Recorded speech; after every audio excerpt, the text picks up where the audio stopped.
Our topic is domestic terrorism. For many Americans, this has been a concern of other nations as far as we're concerned, not ours. But last month, domestic terrorism burst forth in mid-America with the bombing of the federal office building in Oklahoma City. This infliction of death on many innocent people and destruction on a community, much like Portland, is seemingly immune from such violence, has raised many questions. How great is the threat to the community presented by individuals and groups such as paramilitary organizations? Is Oklahoma City an aberration, or is it indicative of a developing danger in America? What does domestic terrorism in America represent? The acting out of deranged individuals, the tactics of militant ideologies. How can a community respond to this threat? What are federal, state, and local authorities doing about it? What more can we do?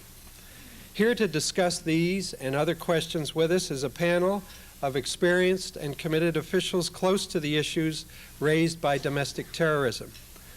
Bill Wassmuth, who is to the far end of the table next to Steve, has known domestic violence firsthand. As a result of organizing a civil rights rally in Coeur d'Alene, Idaho, to provide the community with an alternative to the annual Congress of the Aryan Nations, Bill's house was bombed. As a former parish priest and now executive director of the Northwest Coalition Against Malicious Harrassment, he's been on the front lines for human rights at many levels. He'll share his views on why hate groups and militias develop, what they thrive on, and what communities can do to create an atmosphere of tolerance in response. Lee Teitsworth, who is in the middle of the table, is a special agent in charge of the FBI's Portland division.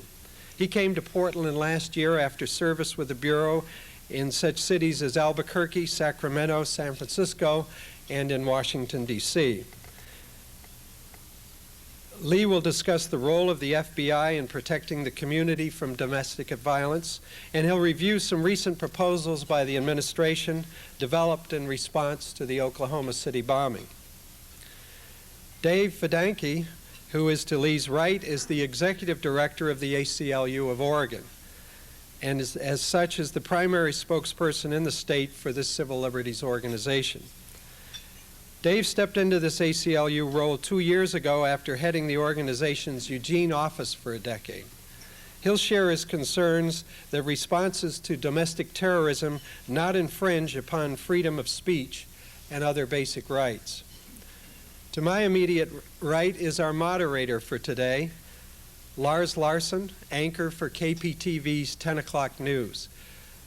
During Lars' 20 years as a broadcast journalist, he's received numerous journalism awards, including a 1990 Peabody Award for his documentary on Mount St. Helens. He's executive producer and reporter for KPTV's Northwest Reports, the region's only local prime-time news magazine. As I turn the program over to Lars, please join me in welcoming our guests to the City Club.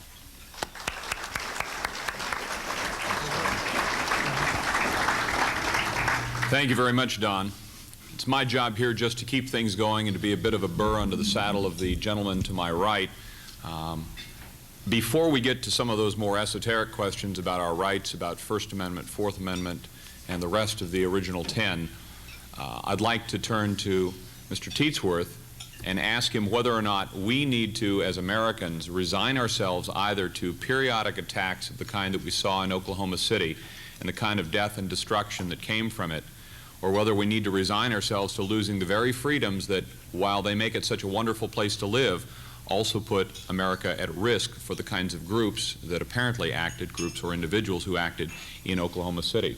Should we resign ourselves to one or the other of those fates? I want to thank you for honoring me with the first and probably most difficult question I've encountered. No, we can't lose hope. Let me answer this in a context that the questions I've been asked since the Oklahoma City bombing. Number one, are you going to solve it? Yes, we're going to solve it. And then the follow-on question is, what can we do to prevent this in the future? And I always respond by saying the only way we can prevent acts like this in the future is to have the information of any group or of any individual that's going to commit an act like this. In order to have that, we have to have what we call intelligence. It's not a dirty word, and it doesn't mean that we're going to be snooping into people's business and seeking broad and undefined intelligence. We're rather looking for information that pertains to a particular criminal activity. How can the community help? I know, well, let me say that, let me retract that. I would bet that someone out there somewhere knew that this act was going to happen. And the reason I say this is based on 26 years of investigative experience. We are lied to every day. When we go out to conduct an interview, people lie to us, believe it or not, or they will not tell us everything they know.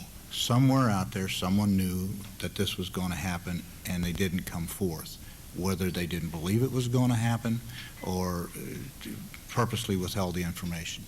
So the solution is to get the information to us or anybody in law enforcement, and that's how we can prevent these things. Can we prevent them all? No, unfortunately not.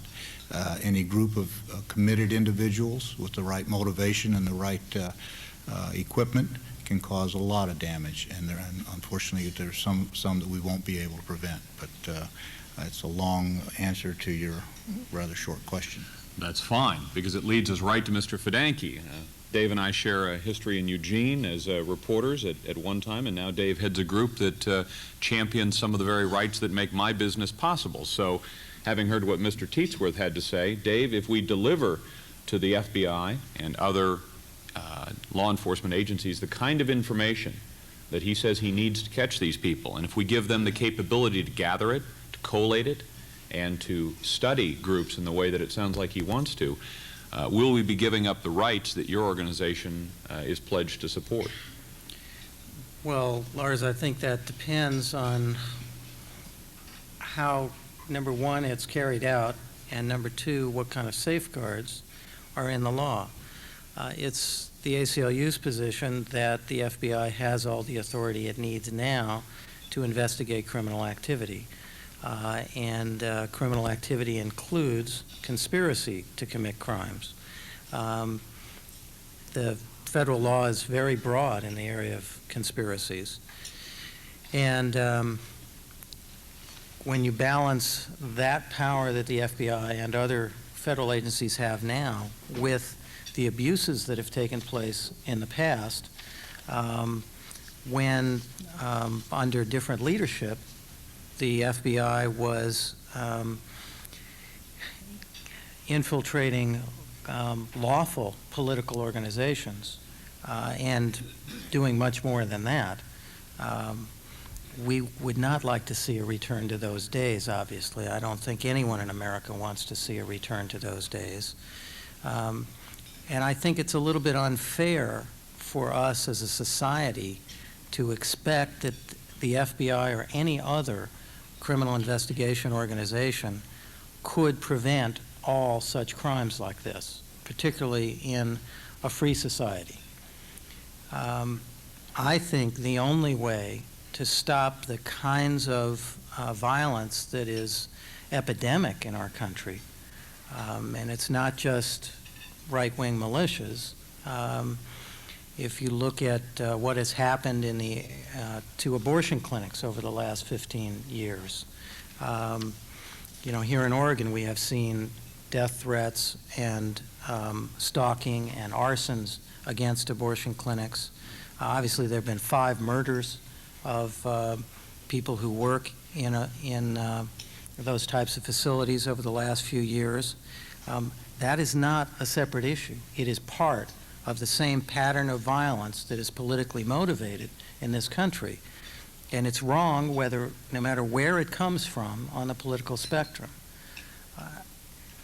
But it's going to keep happening as long as people feel alienated from the political process.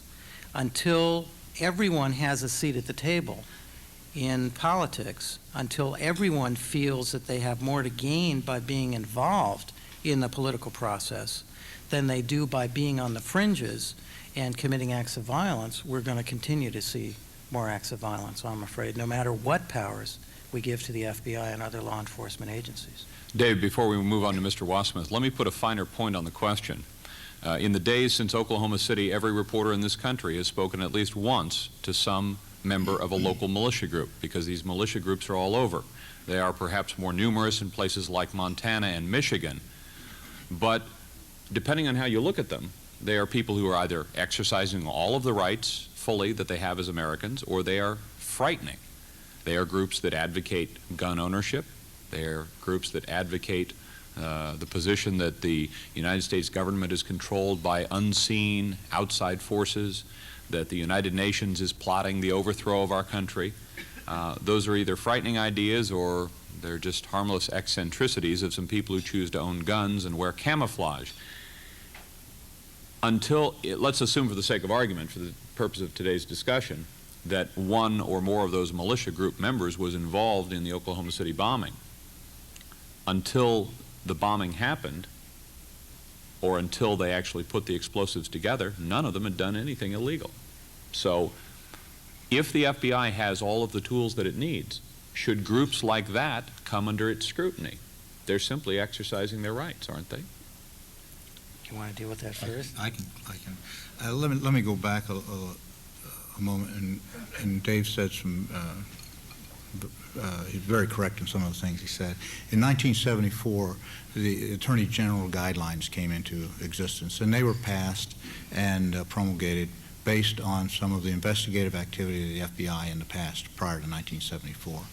And those guidelines prohibit us from investigating groups and gathering intelligence or information on groups simply because of an unpopular ideology or statements that they make in expressing their sentiments toward the government. We are comfortable with those guidelines. We're not asking to change those guidelines. As a matter of fact, let me just give you 4 guidelines that we use in beginning an investigation. And we have to have probable cause to believe that a crime is being committed before we can open an investigation. We can't open an investigation simply on a group because it exists without some kind of reason to believe that they're going to engage in a crime.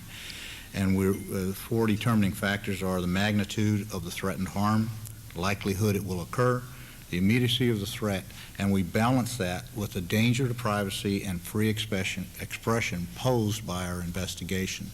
So we are aware of that, and we're not looking for any expanded guidelines.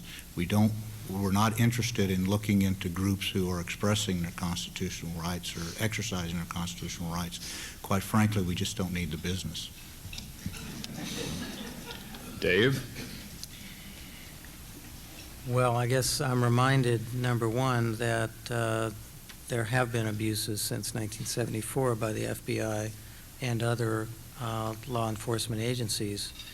Despite those guidelines, the investigation of a group that was opposed to the administration's Central America policies, CISPAS, took place in the early 80s under the Reagan administration. Frankly, part of the reason why members of the ACLU and many other citizens get nervous when we start talking about this whole area in terms of giving greater authority to federal officials has to do with the fact that we don't know much about what's happened since 1983, because the Reagan administration put in place secrecy guidelines on the release of material under the Freedom of Information Act and the Privacy Act that were much stricter than anything that had been in place for the 20 years prior to that. So there's this nagging sense that there may be other situations out there, and who knows when we might hear about them. I hope not. I mean, I know that the FBI has a very tough job to do. I think they've been doing a terrific job from what I've been able to gather about the Oklahoma City investigation. And I'm one that wants them to be the Federal Bureau of Criminal Investigation, not the Federal Bureau of Political Investigation. And I think that's what most professionals inside the Bureau want as well. The problem is that they, like many other government agencies, get caught in the crossfire of politics and public pressure. As citizens, we seem to want every crime solved before it happens. And that's just an impossible burden to put on law enforcement, particularly if we want to continue to have a society where all of us have some measure of freedom. Mr. Wassmuth, in the days prior to that bomb that blew up at your house, in the days prior to it being built, was there anything that the local groups in Idaho who've become so well known across the nation for their views on religion and politics and race and the way our country is run were doing that would have or should have brought them under the scrutiny, the increased scrutiny of agencies like the FBI? Specifically referring to that incident and to those days in the mid-'80s in northern Idaho, the FBI was very much on top of that situation and working at it very, very conscientiously. Fact is, the FBI agent in charge there probably saved my life because the bombing was being planned as an assassination attempt, and one of the bombers, I should say, I was the bombee. One of the bombers had been confronted by an FBI agent just shortly before and was being manipulated a bit by the leader of the group. Had already killed one person he thought was an informant, and so the FBI agent, by having a photo taken next to this guy and then holding it up to him, said, you know, if I present this to the right person, you might go the way of this previous person. So he changed his mind coming to my house and put the bomb outside the back door rather than through the window. So I have a lot of very personal respect for the FBI. But on that whole incident, beyond just that individual incident, but on the whole Aryan nations issue, the FBI was very much on top of that. And I applaud them for what they did rather than in any way criticize them. If they could have had more powers, would they have been able to solve it? I think that's hindsight. Even though I want to control and limit the activity of supremacist groups because I consider their activity to be a violation of the rights of other folks, I don't want that to happen at the expense of the freedom of speech that we have, and I don't want it to happen at the expense of the freedom of function that we all need as well. And so the light of day is still the best way to expose the ugliness of supremacy, and that light of day is going to come by protecting free speech, not by somehow curtailing it. And that light of day is going to come somehow by involving people in the dialogue rather than somehow shutting them out. But there's a very distinct difference between free speech and criminal activity. And I think that line is the one that has to be very clearly drawn and very well maintained. And criminal activity extends to violating the rights of groups of our citizens who can't live in peace and with respect and with dignity because some folks are running around with ideas that terrorize them. How much outrageous speech should we tolerate from people who populate the airwaves in the form of talk show hosts on radio or television? And I imagine we can draw newspapers into this as well. Mr. Wassmuth, should we tolerate anything, and to what extent should we blame them? Editorial cartoons around the country pictured the talk show hosts as being the radio trigger for the bomb in Oklahoma. Was that fair? That there is some responsibility there, yes, I certainly believe so. I find it most interesting that people who make their living by spreading the word, if you want, through the media, somehow when something bad happens, all of a sudden says, they say, but our words don't have any impact at all. We're not at all responsible for this. To criminalize the behavior, no. I think we need to maintain free speech there again. And to criminalize it, no. To try to shut it down by law, no. But to challenge people to be responsible for what they say and to hold people accountable for what they say in terms of the impact that it has on other individuals, yes. I believe that very, very much. When one voice of hatred stands up, I think we need to stand strong against that and say that voice is wrong. That doesn't mean throw them in jail for saying it. That doesn't mean shut them off the airways for saying it. But it certainly means our exercising our responsibility and our free speech to say that that's wrong, that's destructive, that leads people in wrong directions. So it's responsibility in my mind, and that's what we need to call these folks to. Mr. Teitsworth, obviously this nation is on heightened alert since Oklahoma City. And people are watching for the actions of groups like this. But is there anything that would prevent someone from going out and doing the very same thing tomorrow, renting a truck? Let's put it here in Portland, for the sake of argument. Is there anything that would stop someone from renting a Ryder truck in downtown Portland, driving to Malala or Estacada and buying a few hundred or a few thousand pounds of fertilizer, and driving to their local gas station and buying a few hundred gallons of diesel oil, and then driving to Port Townsend, Washington, home of Lumpanics Publishing, which publishes the Anarchist Cookbook and other books I'm sure you're familiar with, and mixing up the right mixture to do the very same kind of thing in downtown Portland? No, the short answer is no. There's nothing to prevent that. Within the constraints that have been outlined by Mr. Fidanque and Mr. Wassmuth, is there anything we can do to prevent that from happening, or at least to make it less likely and much more difficult? Well, I don't want to get into the area of legislation or introducing bills. I'll leave that to the legislatures and the lawyers. But in the area of buying the fertilizer and the large amounts of diesel fuel, if people, as a matter of fact, we've prevented several bombings. Sometimes our successes are not known, but we have prevented several bombings by people in fertilizer stores who have sold large amounts of this ammonium nitrate and brought it to law enforcement's attention. That could be the only thing I could think of right now, and in that scenario you painted, that would prevent something like that. Dave, you've said that the FBI and the other agencies have all of the powers that they need today. So what's the ACLU's position on the President's proposal for expanding some of the capabilities of these agencies by giving them more power? We're very concerned. We're opposing that legislation. And there are things in the administration bill that I think many people are aware of that haven't been put out on the table today, and maybe this is a good time to do it. And I understand the administration may now be backing away from some of these proposals, but we have yet to see any of the fine print in terms of what they're going to be moving forward with. And of course, Congress may want to move forward with something that's even more dramatic in limiting individual rights than what the administration originally proposed. But one of the proposals the administration's come up with would allow a president, any president, to say that particular organizations are quote-unquote terrorist organizations, and then be able to prohibit any American citizen from making financial contributions to those organizations, whether they're domestic organizations or foreign organizations.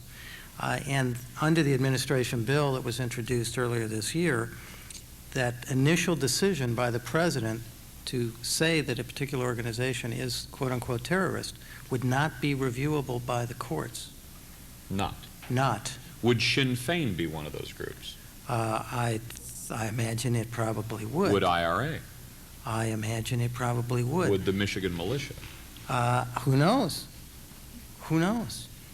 Mr. Teitsworth, do you need that kind of power? Do we need that kind of power? We already have the ability to investigate. Now we're getting into the area of international terrorism. But some international terrorist groups and individuals that belong to those groups who come to this country to raise money, we've been fairly successful in following their activities and determining how they're getting money, how they're operating, basically. He's being modest. He should tell you about his involvement in Major Case 38. Well, but we No, go ahead. They need to know how much you know about this. BCCI. Well, okay. Well, I was the inspector in charge of the BCCI investigation, so I mean, we're not looking for expanded powers in that area. What we're looking for And what we would like to see as part of this, and I know Dave will not agree with me, is the process in which we can expel one of these people from the country when we have determined that they are engaged in collecting funds or raising money for a known terrorist organization.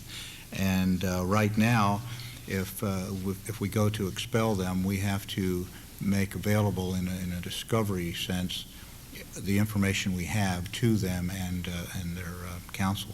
So we would like to see that changed. I know the ACLU opposes that, but Mr. Wassmuth, do you think that the President should have the ability to tell Americans that they can't contribute to one group or another group because they are labeled as a terrorist group? Oh, that really isn't in my arena to deal with, and so I'm going to beg off of that question. You don't think it is? No, I don't. I think it is. No, I don't. I think it's I think we can debate, and indeed it's a worthy debate. We can go back and forth about giving people, the law enforcement, the authorities, et cetera, and address that form of the problem.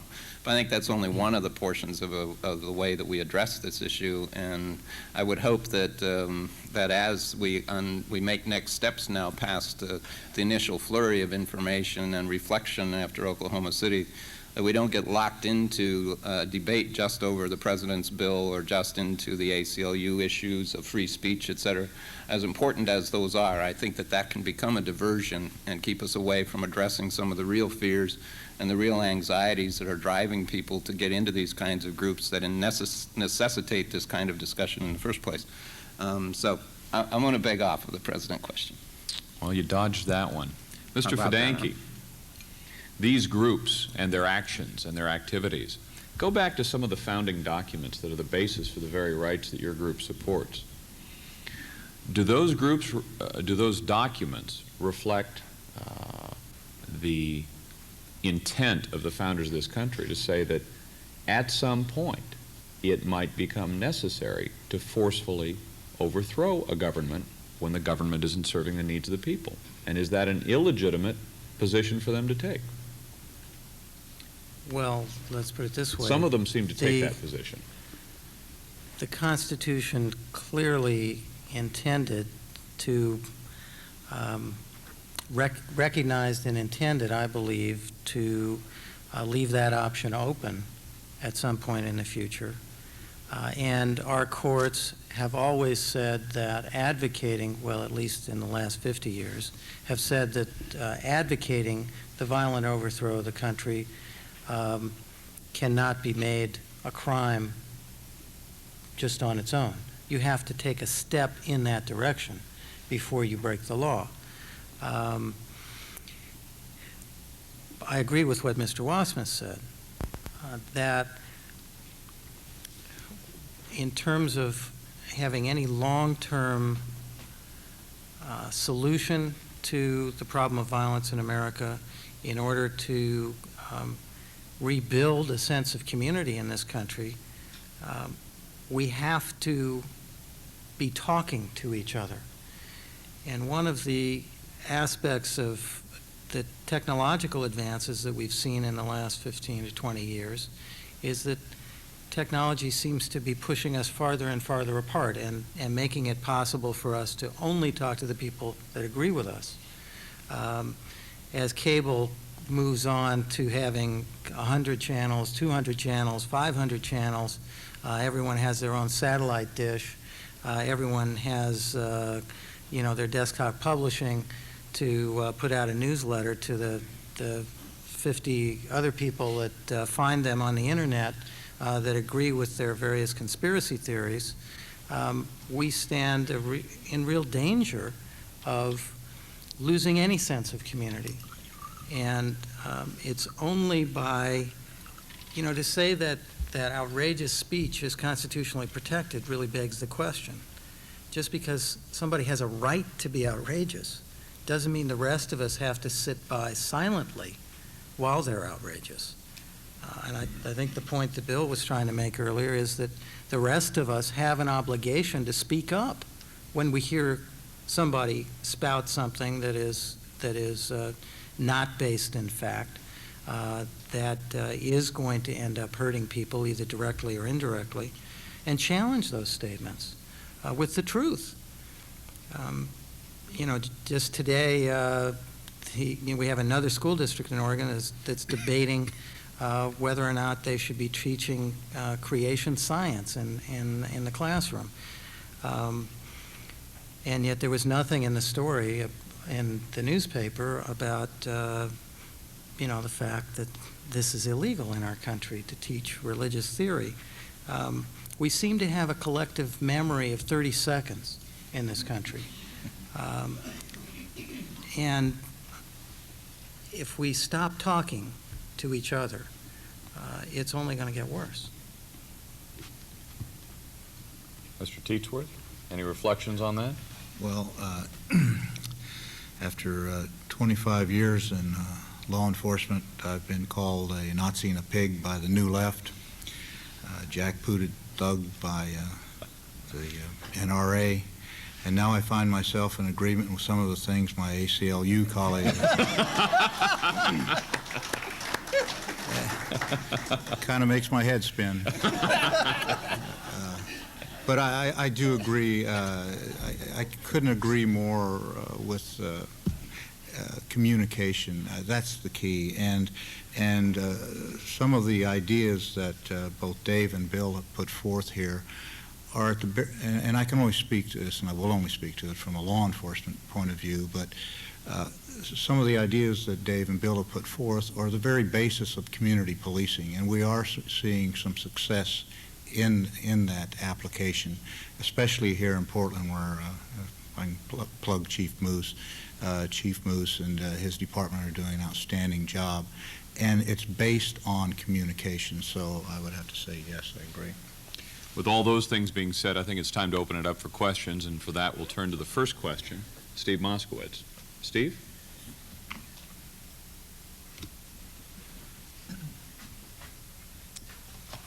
Thanks to each of you for your forthrightness and your commitment as well. The City Club has picked as its premier issue rebuilding a sense of community. And I wonder, in addition to whatever threats to our physical well-being some of these militia groups may present, to what extent do they also present a threat to our sense of polity, to our sense of public life? Are they content to merely withdraw into the hills of Michigan and Idaho and defend themselves against attacks? Or do they want to change our sense of national community, our sense of public life as well? Mr. Wassmuth? Thank you for the question. It's an excellent question. From my perspective, the Patriot movement as a whole and the militia version of that, which is the paramilitary portion of it, definitely does have an agenda and definitely does have a vision of society that they want to implement. And that vision of society is going to have more impact on some communities than it is on others, particularly on some small rural communities. They are already impacting what is happening in that society very dramatically.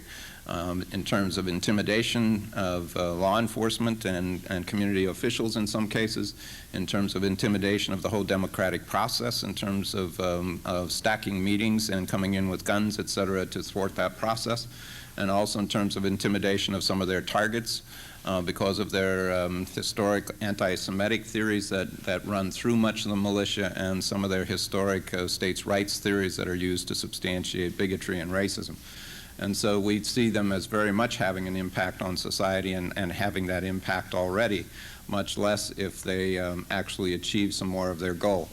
And that's not just done by intimidation and done by force. It's done also by promoting into the elected system some people who share their views. That's happening on county levels more and more, but it's also happening on state levels, and it has even happened in terms of several people in the U.S. Congress this year who are supportive, at least, of the militia movement, if not outright patriots themselves.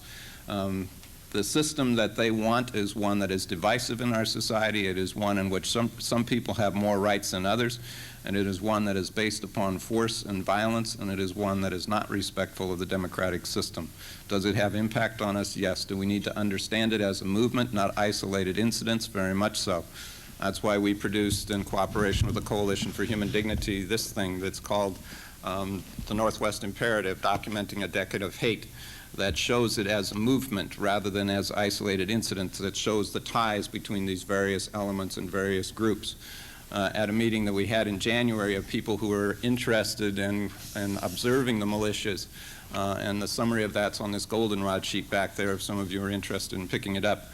The same conclusion from those folks is that this is a part of a whole movement, not super well organized, not totally controlled from top down, but it is a movement. It's not isolated kinds of incidents.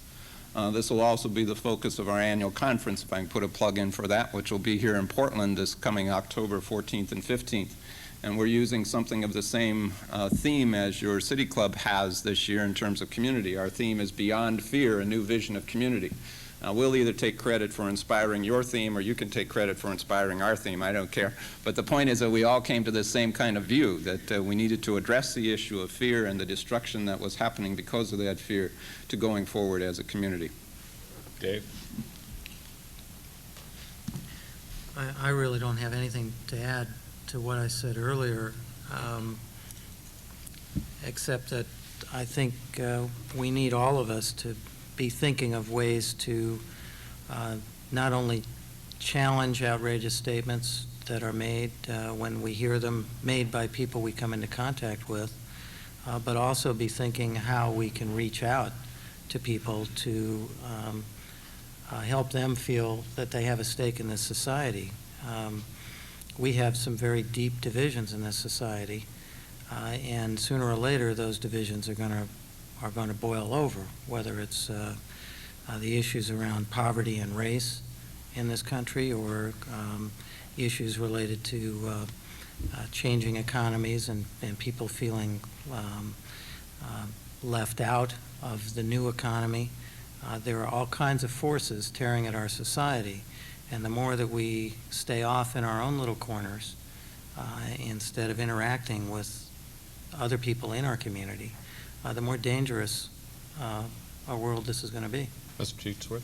If the groups Steve mentioned no longer are content with going into the hills of Michigan and Idaho and preparing for whatever, and cross that line to intend to commit a crime or actually do commit a crime, then the FBI would begin our investigation and enter into the picture. I can only speak from having interviewed some members of the militia.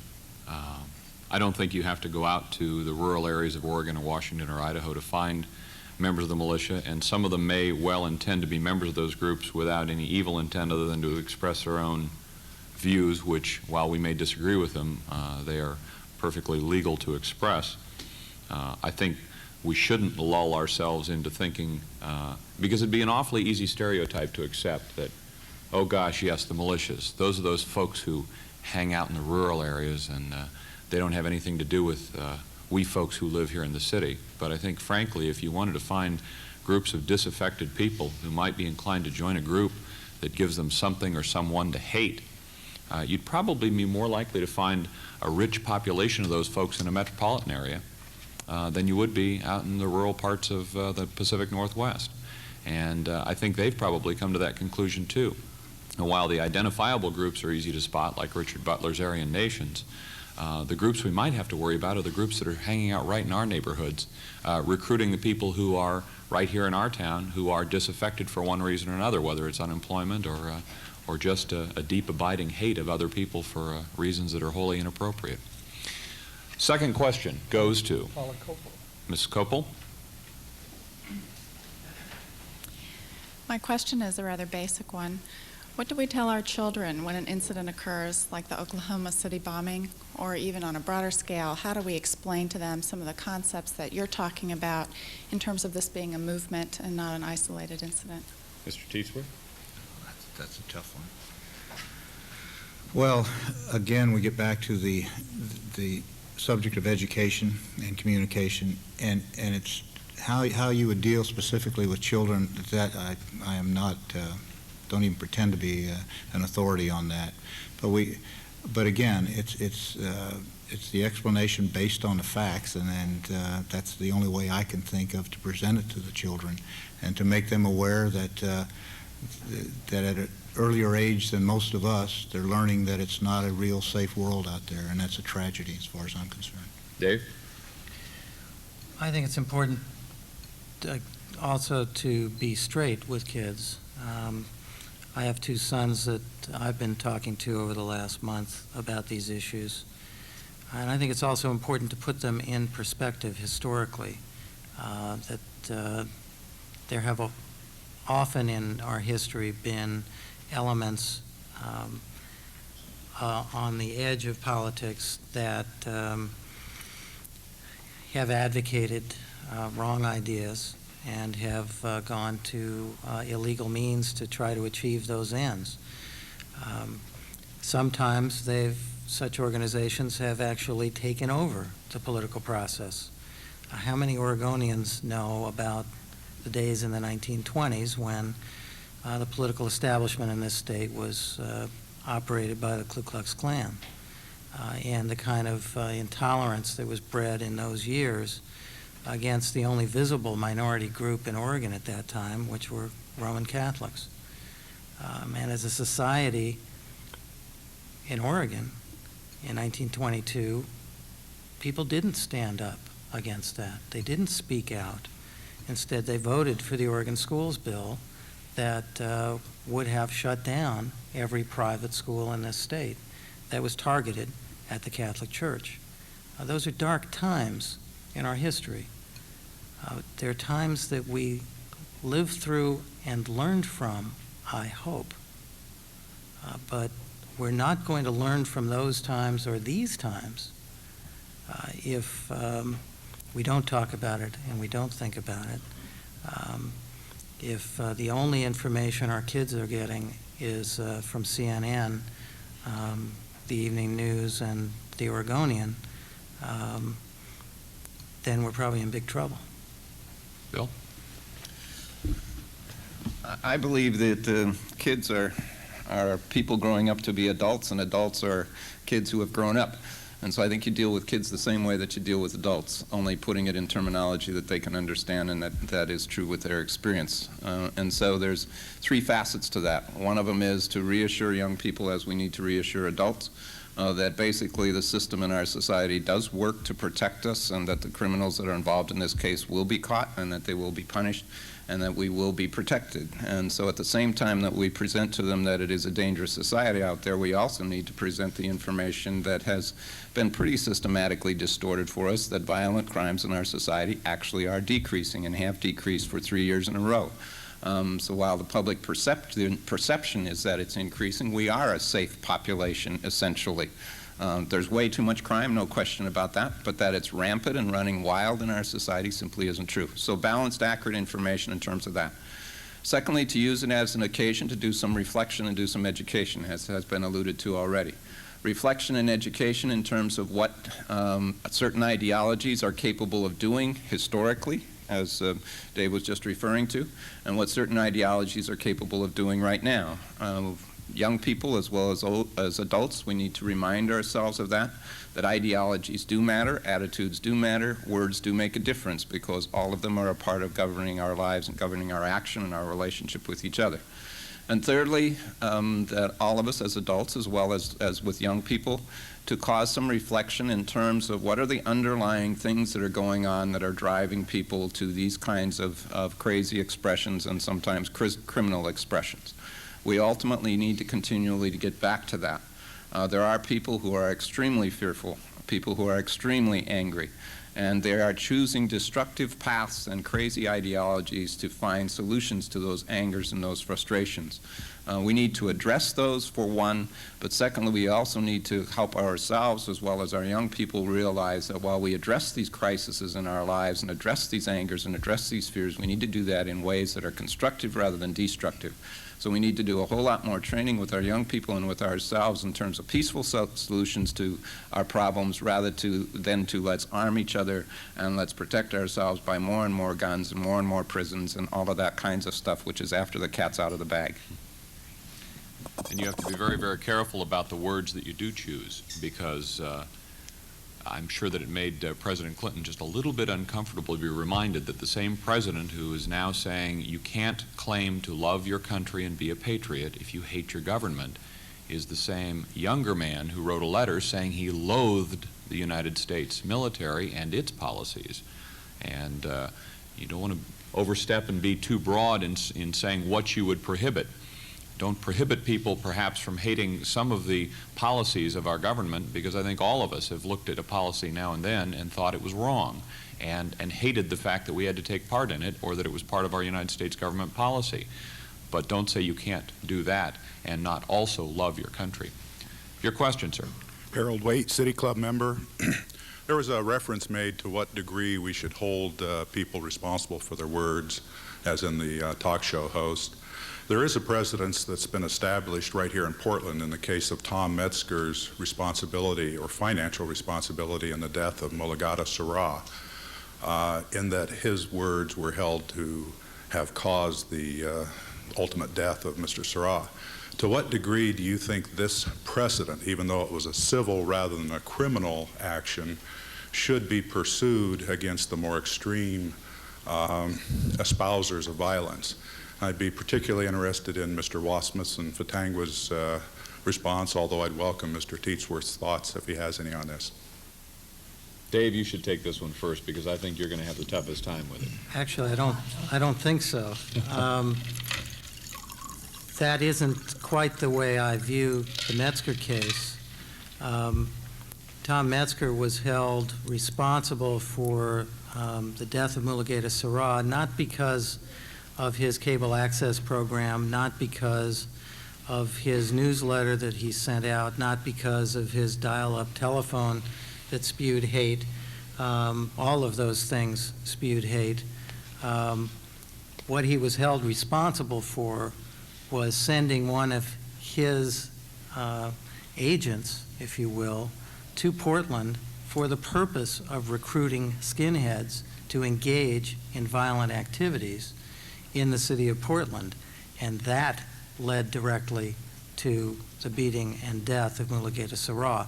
And that critical link was why Metzger lost that suit, and why every appellate court that has looked at that decision has turned aside his arguments based on free expression, because the Constitution does not give you a right to enter into a conspiracy to beat people up and kill them. It never has and never will. So I see a difference. It is, in many cases, easier to hold someone liable for the damage they cause in the civil courts than it is by prosecuting them for a crime. I think most people are aware that for the government to convict someone of a crime, they have to prove it beyond a reasonable doubt.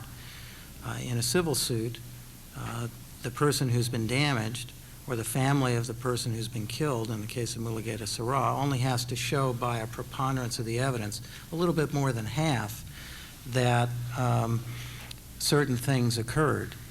And there probably wasn't enough evidence to convict Metzger of a crime, but there was enough evidence to convince a jury that he was, in fact, responsible for what happened. And that's our justice system working at its best, I believe. But Dave, is there an avenue suggested there where people who go out and harangue an audience, perhaps into committing an act, might be pursued civilly, and those kinds of laws might be put to use to hold them responsible?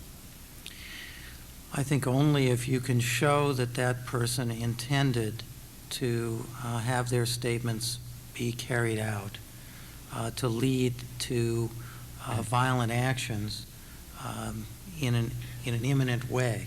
That so is the standard. if G. Gordon Liddy says headshot, then unless if he says, hey, I was just trying to be entertaining on the radio, then he's home free, huh? What is the difference between Gordon Liddy and a half a dozen movies we could find in today's Oregonian that give very detailed instruction on how to commit violent crimes? Because the movies are put forward specifically as entertainment, And I think that there are, in fact, some people on the radio and on television who advocate certain kinds of actions, and they aren't doing it simply to be entertaining, are they? Well, I don't know how. I think if you try to get into that hair splitting of determining which are the ones that are just entertainment and which are the ones that are dangerous, and if you want the government to be making those kinds of decisions, I think our freedom of expression is going to be in deep trouble. Mr. Wassmuth, is it all right to go on the air and say ATF agents and FBI agents are jackbooted thugs? I And didn't if they, s- and if, I no, didn't say no. it was all right. And if they come after you, get them with a headshot. Is that legal? Yes, it's legal. No, I know it's legal. Yes. Is it irresponsible? Certainly it's irresponsible. what However, can I we think do we about can. I think we can use the malicious harassment laws of the states of the Northwest, particularly as an example of how you can draw some of this line. The malicious harassment laws do curtail speech to a certain degree. It says that not only may you not harm somebody physically or harm their property because of your bias, but you may not threaten them either, to a point of the threat being specific and the threat being reasonably possible to carry out. And that's the line that's been upheld by the Supreme Court of the United States as defining here the separation of free speech and a specific threat. So to apply this to Mr. Liddy and his talk show, if he says all FBI are thugs and we should shoot them all, that's ugly, that's protected free speech according to that definition. However, if Mr. Liddy would say, Lee Teitsworth, I know where he lives, he deserves to be shot, I know his pattern of behavior, I know when he goes to work, and I'm going to kill him tomorrow, or you kill him tomorrow, I would suggest that's not protected free speech, and I would suggest that that would be the line, having crossed over the line. So I think there is a line there, and I think the malicious harassment law can be an example of how that line is drawn and where it works. I hope that some of these people someday offer that kind of convenient case for us to take them to court on, because I think most of them like to speak in code that's a little more difficult to prosecute. That's true. Sir, you are the last question, and then after that I'm going to hand it back to Mr. Barney. I think because I'm going to ask you more detail about G. Gordon Liddy, that I better turn over my turn here to the next man, since you've already got fairly deep into that. Right. Yes, I would like to do a very fast preface. My name is Ace Hayes. I'm a member of the club. Concerning the FBI, it's been around for 97 years now, during which time it was an ally of organized crime. It engaged in political secret police work, and in fact it has been involved in terrorist activity. The question is, even after Waco with mass murder, would America not be safer if the FBI were abolished? No. Any follow-on to that? Yes. Mr. Wassmuth? I think a word was used there that I don't think is appropriate. Certainly we can question what happened in Waco, and certainly we can evaluate whether the FBI and the other law enforcement agencies handled that correctly. But to somehow imply that FBI murdered or killed those folks that died in that flame is to put a judgment on it that the evidence does not necessarily support. I would like the evidence to be available to the people so they can I think judge. the evidence is already available that those folks that died in that fire were not murdered by the FBI, because there were plenty of them died of gunshot wounds that were self-inflicted on the inside there. So that somehow you can argue that the FBI or law enforcement murdered those folks, I think the evidence is not there. And again, I don't say that in any way to completely whitewash the whole thing. But I think by using those kinds of terminologies, as a matter of fact, we inflame by using inaccurate information. The forensic evidence is, Go ahead. the forensic evidence is available and it is in the public domain. And if I could close by adding that congressional hearings apparently are going to be held into that incident and a number of others, and that is something that the ACLU and a broad coalition of other organizations, unfortunately including the NRA, which has been touting this in recent weeks, called for more than a year ago. And had those hearings been held in a prompt fashion, it probably would have gone a long way towards diffusing some of the conspiracy theories that are out there today. Thank you, Dave. There's much to take away, obviously, from today's discussion in terms of City Club members, and as we proceed with our premier issue, I want to play back a comment that Mr. Fidanque made in the middle of the discussion. He said something to the effect, in order to rebuild a sense of community, we have to be talking to each other. And I think that's one of the important things that was said here today. We want to thank you for a lively, high-level, and absorbing discussion. And please join me in thanking our guests for this.